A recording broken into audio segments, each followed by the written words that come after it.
Hello, my name's Gloria and I'm 45 years old. When I reflect on the past, it's as if I'm transported back to a different time, a time when the allure of love and the promises of forever blinded me to the true nature of the man I married. Gloria, that was me, a young woman of 20, swept up in a whirlwind romance with Terence. Little did I know then that beneath his charming facade lay a monster. I was completely besotted with Terence, believing every word that dripped from his honeyed lips. He had a way of drawing me in, making me feel like the most important person in the world. But as time passed, cracks began to appear, revealing a toxic undercurrent that threatened to engulf our relationship. Terence had a knack for emotional manipulation. He would twist my words and actions, using them against me, leaving me second-guessing my every move. I would often excuse his behavior, convincing myself that love had the power to heal all wounds. But love, as I would come to learn, cannot fix the irreparable. It was a defining moment when I realized the depths of Terence's maliciousness, but unfortunately for me, it was much too late. He orchestrated a cunning plan to deceive me and wrongfully secure his name on the title deed of my beloved house. It was my sanctuary, a symbol of independence and hard-earned success. Yet he manipulated circumstances and exploited my trust, leaving me vulnerable and disheartened. I started innocently enough, with Terence insisting that it would be beneficial for us to have joint ownership of the house. I, foolishly, blinded by love, agreed, never suspecting the sinister motive lurking beneath his charming smile. Unbeknownst to me, he manipulated legal documents using my trust as a weapon to gain control over my property. I still remember the day I discovered his deceit. It was a cruel twist of fate that led me to stumble upon the truth, unraveling the web of lies he had spun. As I delved deeper into the legal intricacies, I uncovered the cold truth. My house, my haven, was no longer solely mine, but his. It felt as if the ground beneath me crumbled, leaving me suspended in a void of disbelief and betrayal. I remember confronting the beast, my heart pounding in my chest. I mustered every ounce of courage to confront him about his deceitful nature. The air crackled with tension as our gazes locked. His eyes were void of remorse. "How could you do this to me, Terence? How could you betray the love we once shared?" Terence smirked, a cruel twist of his lips that sent shivers down my spine. "Oh, Gloria, you were always so naive, so gullible. Did you honestly believe I loved you? You were nothing more than a toy to me, a plaything to amuse myself with." His words cut through me like a blade, leaving me stunned and wounded. The depth of his callousness was unfathomable. "How dare you say that? I devoted myself to you, supported you through thick and thin, and this is how you repay me?"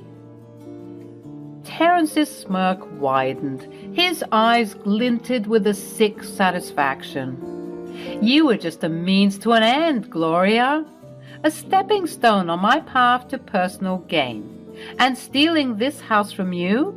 It was just a small taste of the power I could truly wield over you." His words hung in the air, dripping with arrogance and contempt. I struggled to contain the surge of anger welling up within me. The revelation shook me to the core. How could I have been so blind? How could I have allowed myself to be ensnared in this tangled web of deception? In the wake of Terence's cruel confession, my heart shattered into even smaller fragments. As if his betrayal wasn't enough, he added insult to injury by declaring that he wanted a divorce. The very foundation of my world crumbled beneath my feet, and I struggled to catch my breath amidst the devastation. Stupidly, though, I began to beg for him. "Terence, please, we can work through this. Let's fix whatever is wrong between us. I still love you despite everything. We can't get divorced." My voice quivered with desperation, my mind clouded by the manipulation and hypnotic hold he still had on me. I couldn't fathom a life without him, despite the toxic web he had woven around us. Terence, however, remained resolute, his eyes devoid of any compassion. "Enough, Gloria. I've grown tired of this game. You mean nothing to me now. It's time for you to face the consequences of your naivety and foolishness." His callous dismissal crushed my spirit further, leaving me utterly devastated. The man I had once believed to be my partner, my confidant, was now nothing more than a heartless stranger. But we vowed to be there for each other, for better or for worse. How can you abandon me like this? Listen to what I'm saying. I'm trying to fix this even though you've broken my heart. Terence's face contorted into a mocking sneer, his words laced with disdain. "Vows mean nothing to me, Gloria. I used you, played with your emotions, and now I'm done. You were just a pawn in my game. Get that through your head and stop embarrassing yourself."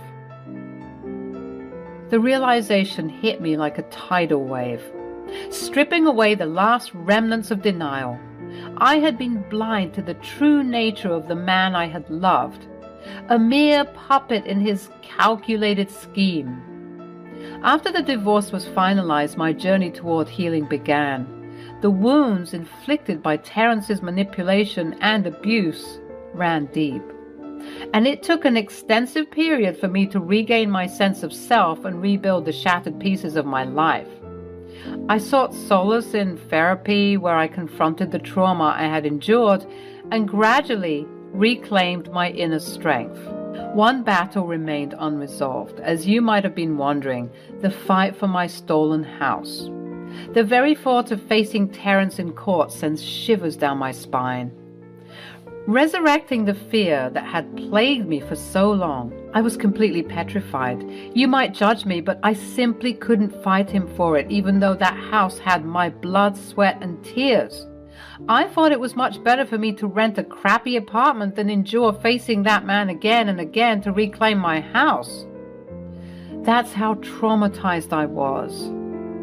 13 long years had passed since the day Terence deceitfully acquired the title deed to my cherished home. During that time, I had managed to rebuild my life, creating a new haven for myself filled with love, positivity, and a sense of security.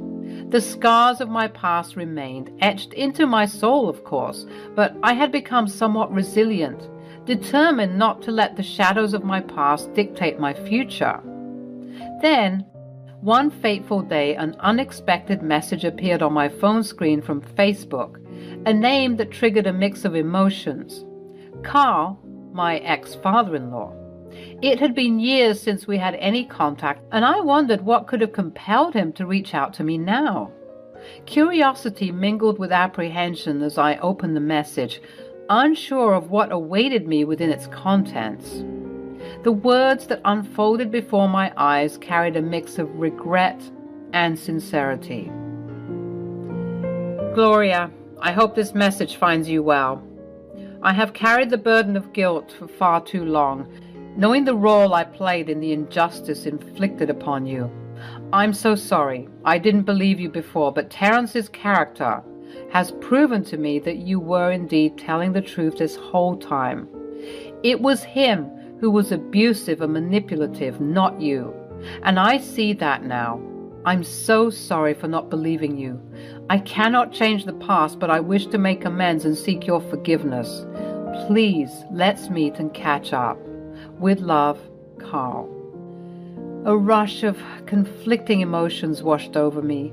doubt, caution, but also a glimmer of hope. Could this be a genuine opportunity to make amends? I'll admit I was more than interested in uncovering what made Carl open his eyes to his son's behavior.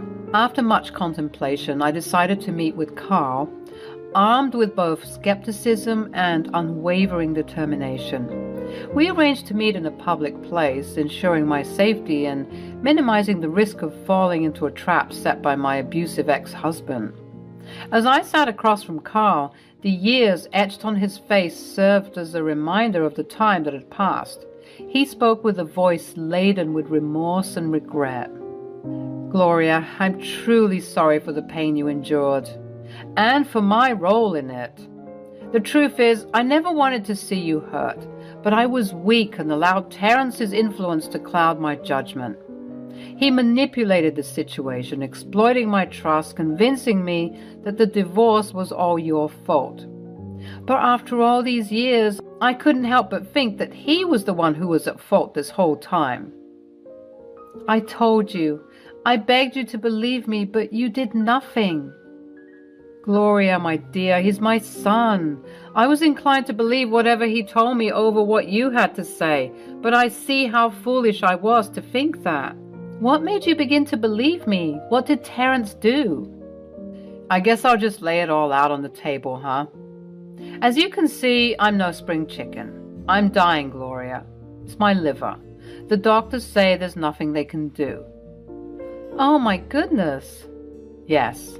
I've been struggling with this for a long time. Once Terrence heard of my ailment, it was like he couldn't wait to plan my funeral. His behavior was increasingly odd, to the point where all he could talk about was the inheritance he was going to receive after my death. That's awful. How could he be so rude?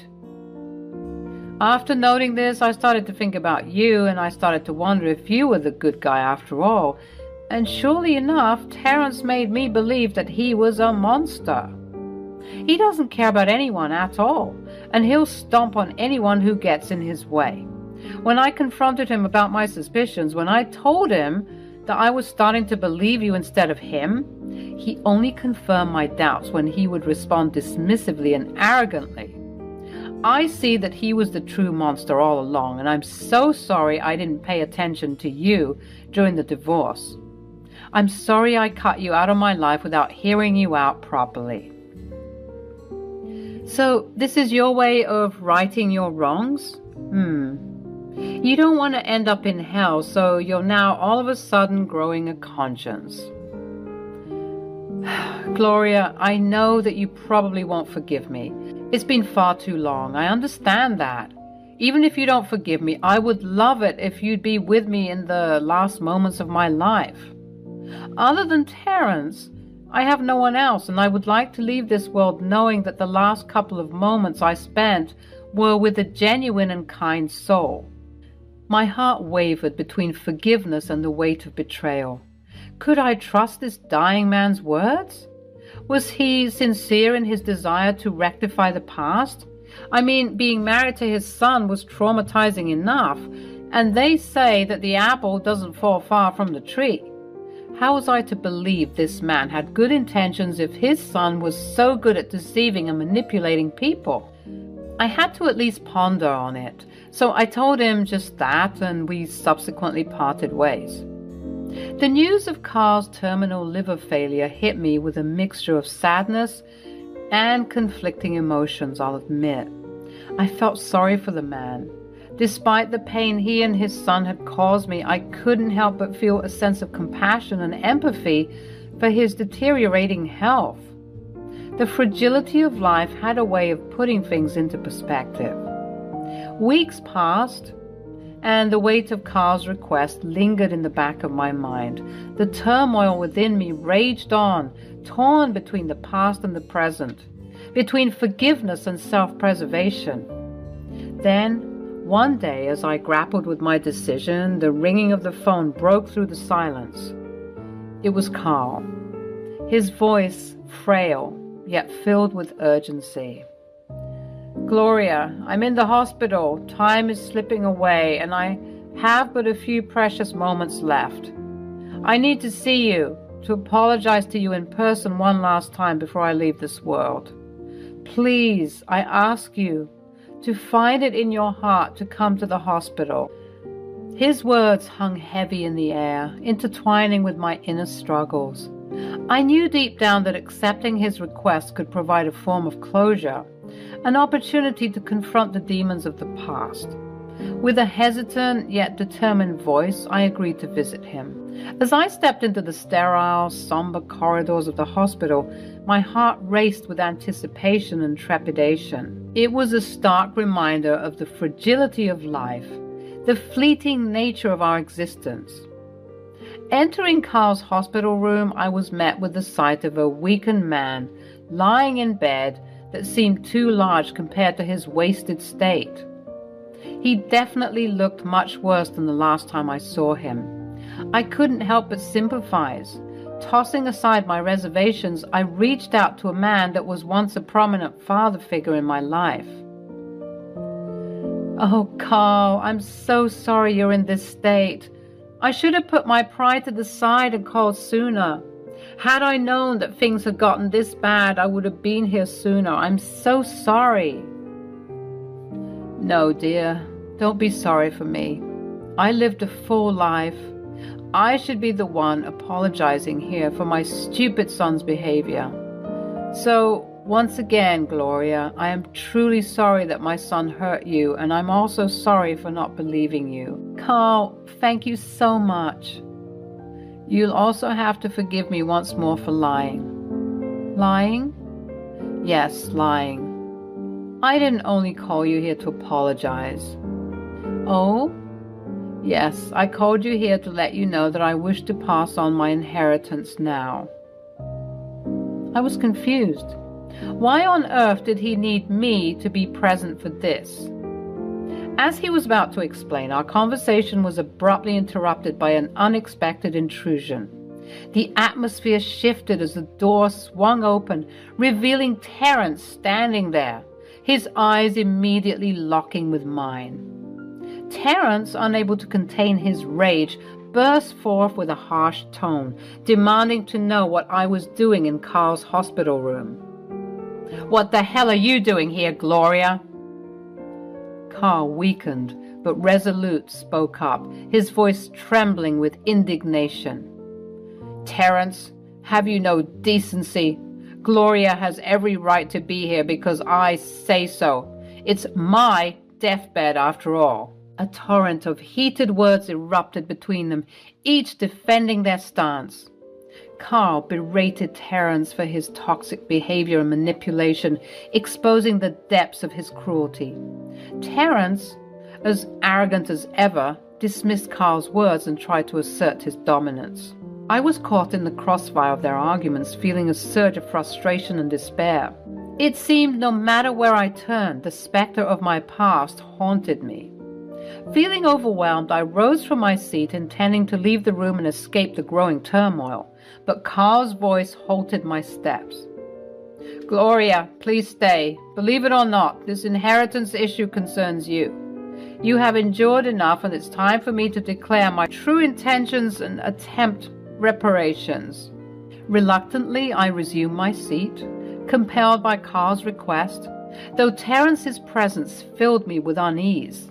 I knew that this moment had the potential to bring closure, address the past, and pave the way for a new chapter.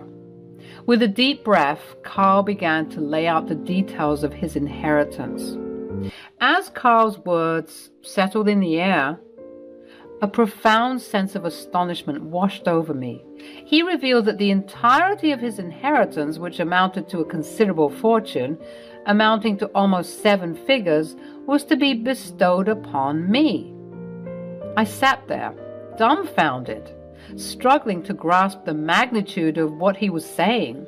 Carl, his voice filled with a mixture of regret and determination, disclosed a secret he had meticulously guarded for years. He confessed to having amassed significant wealth, which he had deliberately kept hidden, intending to pass it on to his future grandchildren. However, the disillusion of my marriage to Terence had thwarted that plan, leaving a void where dreams of a flourishing family once thrived. The next natural beneficiary would have been Terence, Carl's son. But as the truth of Terence's true nature had been unveiled to Carl, he could not bear the thought of his hard-earned fortune falling into the hands of such a toxic individual. Instead, Carl had chosen to redirect his legacy, entrusting it solely to me. Terence, unable to contain his fury and sense of entitlement, erupted in a fit of rage. His voice reverberated through the hospital room as he vehemently proclaimed the injustice of it all, passionately asserting his claim to the fortune he believed should rightfully be his. "This is outrageous! All that money should be mine! I deserve it!" I remained calm, my gaze fixed on Carl, recognizing the weight of his decision. This inheritance was not just about financial gain. It was a testament to his belief in my truth, strength, and resilience. It was an acknowledgement of the pain and suffering I had endured and the steps I had taken to rebuild my life. Carl, his voice steady and resolute, responded to Terence's outburst with unwavering resolve. "Terence, you have shown time and again that you are not worthy of this inheritance. It was meant to be passed on to future generations, but your toxic behavior has forever severed that possibility. After all these years and analyzing your disgusting character, I believe in Gloria. She's proven herself to be a person of integrity and compassion, despite the hell you put her through. It is she who shall carry the torch of my legacy. And that is final. I just wanted you to both hear it from me." The room fell into an uneasy silence, the weight of Carl's words hanging in the air. The truth of his decision and the implications of it all settled upon us, each grappling with the significance in our way. For me, it was an unexpected turn of events, a validation of the strength I had found within myself. But more than that, it was a newfound sense of security, a chance to reclaim what was stolen from me and forge a brighter future. As for Terence, his screams of protest fell upon deaf ears. The world, in its relentless justice, refused to bow to his desires. The realization that his toxic actions had severed him from the very legacy he believed was his birthright seemed to dawn upon him, if only for a fleeting moment. Not long after this entire situation, Carl passed away. It was truly devastating, and I truly miss him every day. With Carl's passing, the final chapter of this tumultuous journey ended. True to his word, the entirety of the inheritance he had meticulously accumulated was rightfully bequeathed to me, as stated in his will. The legal battles that Terence waged in a futile attempt to claim what he believed were his share of the wealth proved fruitless. Carl's intentions were firmly set in stone, and his wishes were carried out faithfully. Aware of the lingering threat that Terence posed, I took proactive measures to ensure my safety and peace of mind. Extra security for myself was enlisted, providing a shield against any potential harm that he might attempt. I refused to let fear govern my life any longer. As the days turned into weeks and the weeks into months, the weight of the inheritance settled upon me, like a beacon of hope and newfound possibilities. Terence, in stark contrast, found himself grappling with the stark reality of his actions. The magnitude of what he had stolen from me paled in comparison to what I had ultimately won in the end. The knowledge that his manipulations and toxic behavior had led him down a path of isolation and despair slowly began to sink in. Meanwhile, I found solace in the newfound security and freedom that the inheritance bestowed upon me. With my sights set on a brighter future, I made plans to relocate, to embark on a new chapter of my life in a different state. The shadows of my past would no longer hold me captive, and the echoes of Terence's voice would fade into distant memory. As I sit here, reflecting upon the trials and tribulations I have endured, a sense of profound gratitude washes over me. The wealth I have inherited is not just a means to an end, but a catalyst for transformation, a stepping stone towards realizing my dreams and ambitions. I am no longer defined by the scars of my past, but empowered by the strength I discovered within myself. The woman who hastily married Terence, blinded by love and naivety, has evolved into a force to be reckoned with. A woman who has risen from the ashes, unyielding in her pursuit of happiness and fulfillment.